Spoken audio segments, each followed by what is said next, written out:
The Samsung Galaxy Z Fold 6 and Galaxy Z Flip 6 are slated to have three big advancements that will set these foldable smartphones apart from the competition. The Samsung Galaxy Z Fold 6 and Z Flip 6 will be launched this week, on July 10, 2024, and several leaks and speculations have hinted at what Samsung may announce. Recently, a tipster called Evan Blast released all of the primary specifications and characteristics of the new foldables. While some people online believe these specs are a degradation, here are three underappreciated advancements Samsung may have added in the new device's IP48 rating for water and dust resistance. According to leaked specifications from Evan Blast, the Galaxy Z Fold 6 and Galaxy Z Flip 6 would have an IP48 rating for dust and water resistance. Some users online are dissatisfied with this update, but it is a significant increase over last year's IPX8 rating. Several other foldable smartphones, like as the Vivo X Fold 3 Pro and Motorola Razr 50 Ultra, only have an IPX8 rating, which means they lack proper dust protection.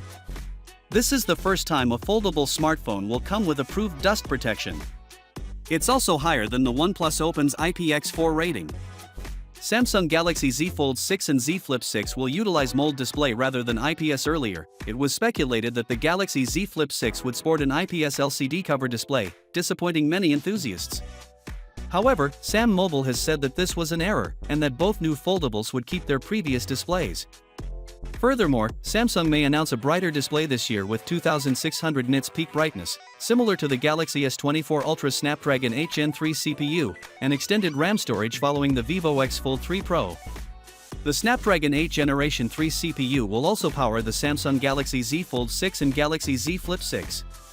This year, Samsung is likely to boost the RAM to 8 and 12 GB, although the internal storage choices have not yet been confirmed. Are you looking forward to the Z Fold 6 and Z Flip 6? The smartphones will likely run Android 14 with Samsung's One UI 6.11. Finally, what are your thoughts about it? So with that being said, let me know your thought in the comment below, and if you are new here, please subscribe. Peace out.